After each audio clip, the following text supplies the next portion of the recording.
O te whatalo whātu mara o whaaloalo le whafonga le tinu. I le nei tu aso, maole awa noa matango fie whatase ma le fionga le pale mia New Zealand, Chris Hipkins. E Talanoaga tufo inisio taulumanga o le whainga pālota pe o nā ngā ina i ei whainga malo New Zealand. Ia manisi fo le au pāti esi. Ma tō whaatasi fo i mapāpro Edmonds o le whaipule o mana.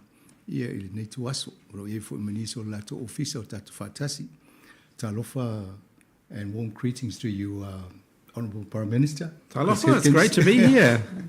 And Barbara Edmonds, nice to have you with us. It's really lovely to be here and to bring the boss, through our amazing city that is Mana Electorate. She's been doing lovely work. When she got given the last portfolio, and I thought, how can she manage 4? She's a very hard worker, very hard worker.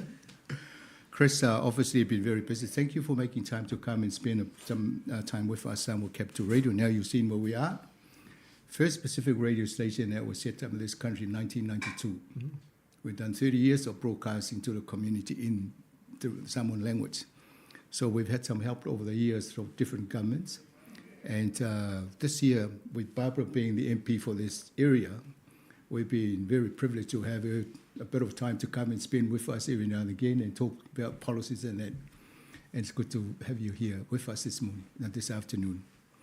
Chris, obviously there's a lot of things in your mind swirling around with all the campaign happening and trying to run the country at the same time.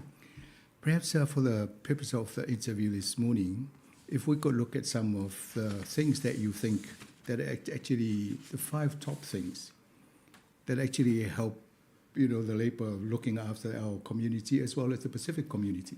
Yeah. Look, I think the number one issue facing everyone at the moment is the cost of living. Yeah, the price of everything is going up and it's making it harder for people to work hard and get ahead. So I think the number one thing that we've been focused on as a government over the last 6 years is making sure that people's incomes are growing as the cost of living is going up. So we want to make sure that everybody's wages are growing faster than the costs that they're facing. And that includes people on low incomes, like our minimum wage workers, and it includes people who are on benefits, for example. So we've been able to increase benefits. We've increased the minimum wage so that a minimum wage worker gets about $7 an hour, nearly $7 an hour more than they were when we became the government. And we've also just made sure that the economy is growing, growing wages for everybody. We've got some particular commitments in this election which we think are going to make a real difference to families. So taking GST off fruit and vegetables will help families in their weekly supermarket shopping. We want to make dental care free for our under 30s because we know that tooth decay really sort of starts to kick in when people are in their 20s. We want to introduce paid partners leave for when new babies are born. We've removed the $5 prescription fee when people pick up prescriptions from the pharmacy, and we want to keep that off. And we've got free or discounted public transport for our young people. And those are all things that are helping families with the cost of living. So I think, we've done a lot, but there's still plenty to do. I think raising the wages, the minimum adult wage has been a very good initiative. I just been to Samoa. The minimum adult wage there is about $2.50 an hour. And here we're talking about $22.70. Yes. Yeah, $22.70. It's nearly $7 an hour increase since we've been in government. And I believe really quite strongly that raising people's wages is far better for them than tax cuts. So if I take that minimum wage worker, nearly $7 an hour better off under our government because of the increases to the minimum wage. The National Party have said that they think we've increased the minimum wage too much and that we should cut taxes instead. A minimum wage worker would get only 25 cents an hour from the National Party's tax cut. So I think the $7 an hour that they're getting under our government is certainly a lot better than the 25 cents an hour that the National Party seem to think that people should be satisfied with. And of course, cutting government spending in order to deliver tax cuts, which predominantly go to people on higher incomes, means that we don't have money for health and education and housing and all of the other things that New Zealanders rely on. Has any government over the history done a scoping exercise of the size of the public service that should be at? The public service isn't that much bigger as a proportion of the economy than it was when we became the government. It's bigger, but then the population's growing and the economy's growing. So the public service is sort of similar size now. It's a little bit bigger, but it's a similar size now to what it was when we became the government. And it's not unusual to see the size of the public sector growing when you're spending money to support New Zealand through a difficult period. We saw it after the global financial crisis as well. Yes. Under the last government, there was a spike in in public sector spending, because that's actually how you support communities through what can be really difficult economic times. What is the size? Economic times. What is the size of the New Zealand economy? From memory, it's sort of a touch under $400 billion a year. The overall New Zealand GDP, and it's growing, and that's the good news. Right. Our economy is still growing. So, what is the debt of the government now? I don't have the debt number memorised. It's certainly gone up in recent years as we've led the country through the COVID-19 pandemic. I think if you look at our deficits, so that's spending more money than we're earning. It's going to peak at this year. I think it'll be somewhere around about $11 billion. Right. But that goes down, and within another 3 years, it comes back to a surplus of about $2 or $3 billion. So that's one of our goals as a government, is to get the books balanced again. And then in the meantime, of course, while we're getting the books balanced, we're also paying back some of that debt that's already been accumulated. Yes. All Very right. just recently as well, we've had Fitch, Standard & Poor's, Moody's, they have all given New Zealand strong economic ratings for our financial management system. So that's been a really good indication that we're in the right direction. So we're keeping our whatever rating it is, triple, or So they all have different Yeah. rating Oh, okay. systems, but basically they're all robust. yes. So students, what government policies will help the students shaping their future?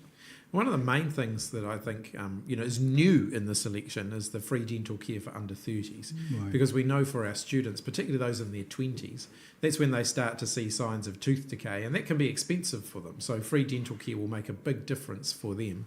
But we're also focused on helping them with the same things that we're focused on helping every other New Zealander with. So taking GST off fruit and veggies will make a difference to our students, because they're often having to cut back on their fruit and veggie intake because it's too expensive for them. So this will give them some healthier options. Yes. Looking at some of the specific aids over the years since you came in, how has New Zealand helped our Pacific neighbours in the region? We're really proud of the work that we've done as a country over a number of Labour governments, actually, to put support into the Pacific. And we're particularly proud of the work we're doing around climate change at the moment to support our Pacific communities to adapt to the challenge of climate change and also to mitigate climate. So, renewable energy projects in the Pacific and so on, even just supporting infrastructure, airport upgrades and all sorts. We've got that happening across the Pacific. But one thing that I'm personally very proud of, because I was the minister that oversaw it, was we put a lot of support into helping the Pacific with their COVID-19 vaccination campaigns. And I have to say the Pacific did incredibly well. They got faster vaccine rollout than many other places around the world. And I was really proud that we were able to support our Pacific neighbours with that. I think our radio station, we actually cancelled all our normal programs and just focus on driving the vaccination and people getting tested. And so That's that right. had a ripple effect in the Pacific when they hear what was happening here. Yeah, well, vaccination has meant that the Pacific has been able to open up again after several years of being pretty closed off from the rest of the world. Vaccination means that the Pacific's open again, tourism's returning to the Pacific, trading relationships have returned. Things like even RSE workers being able to come back to New Zealand and Australia and earn money which they're then taking home. Those things are a lot easier with the borders reopened and people able to move more freely again. Yes. Obviously, the government through the Pacific Island Forum look at the likes of New Zealand and Australia to help with driving the economy in the Pacific. And we have the Minister of Economic Development with us here. One of the things we find here in Wellington, the transportation to get from here to Samoa, for example, we're looking at a direct flight from Wellington to Samoa. And given that the government owns 51% of the shares, can you not persuade or direct Air New Zealand to have a give us a direct flight. Is that the bid today? That's the bit. I have to tell you, as a Wellingtonian, I'd love Air New Zealand to fly a lot more direct flights out of Wellington to the Pacific. I know that there are some Pacific Airlines, Fiji Airlines are providing direct flights now. I'd love to see direct flights to Samoa, Tonga, the Cook Islands, all the places that I love to go and visit for a nice warm holiday.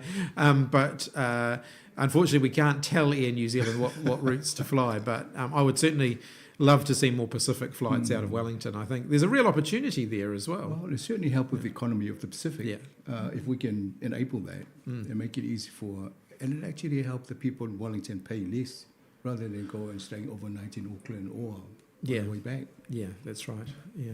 All right, let's work on that, see how we can get... Yeah. So next year, the Samoan government is hosting the Commonwealth Head of Government meeting in Apia. When they held the SEPT conference in 2014, the accommodation was one of the issues. And I think New Zealand helped out with, they had a cruise ship out there in the harbour and paid for that. Is New Zealand and Australia helping out with something similar? Yeah, we've got a team that's just been set up at MFAT, our Ministry of Foreign Affairs and Trade, to support Samoa with their organisation and their preparation for hosting. And it may well include, I'm sure they'll work through all the options, but I suspect cruise ships will end up being part of the answer because it's such a big event and there's so much accommodation required for a short period of time that having cruise ships might well be the best way of being able to provide that. Winston Peters, I see that he's been having a go at the Maori people here and he's down in Nelson. Will you work with him or not? I've been really clear. I wouldn't work with Winston Peters in government again. I've worked with Winston Peters in government before. I don't admire his style of politics. I don't like the way he attacks people in order to try and gain political advantage, and he attacks groups of people. But also, frankly, no government that has had Winston Peters in it has been a stable government. And I think New Zealanders deserve stable government. All right. One of the things been happening over the period, there's been a lot of strikes, especially in the election year. All these people protesting, asking for more pay and to catch up with the inflation. But I think it's inflationary if you give them pay rise because you'll be spending more money. So how does the government deal with that? I think if you think about inflation and wages, ultimately we don't want people's real purchasing power, so what they can afford to buy at the supermarket, eroded because costs go up faster than their wages can keep up with that. But that does sometimes mean that you catch up with inflation over a period of time. So it might not all happen at the same time because, you're right, there is a link there that says if you put a lot more money into wages and that all flows into the economy, then actually prices stay higher. We're seeing prices coming down again now. And then over time, we're also seeing wage settlements, so collective agreement settlements, for example, that have pay increases that step up over time. That means that we can still keep inflation going down, but actually people's wages can catch up again, so they don't fall backwards. And do they ever come back and say reduce our wages when the inflation is back down to between 2 and 3? No, that generally doesn't happen. But the reality is, inflation being back down at 2 or 3 doesn't mean that prices are falling. It just means that prices aren't growing as fast.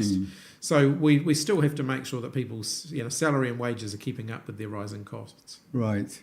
So the election campaign right now, Chris, what are some of the things that you want people to be aware of so they can make an informed decision when they're voting? Well, particularly here in Wellington, the number one issue that I think people need to be aware of is that the tax cuts National are proposing would come from cutting public service spending. And in Wellington, where they're talking billions of dollars, not just in Wellington, but actually spread right the way across the country too. Not all public servants are in Wellington, despite what the perception might be.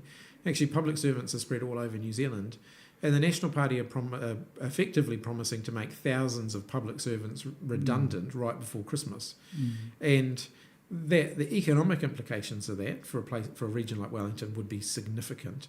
But actually, they're real families. They're people with jobs and mortgages and rent, and their kids need to be fed. And to say that to boast as the National Party are now that they want to make them put them out of work right before Christmas, I think is just wrong. So I think there really is a clear choice for New Zealanders in this coming election: a government that invests in people, or a government that cuts spending and gives tax cuts to the people who need that extra financial support the least. And I think we should be investing in our people. Right.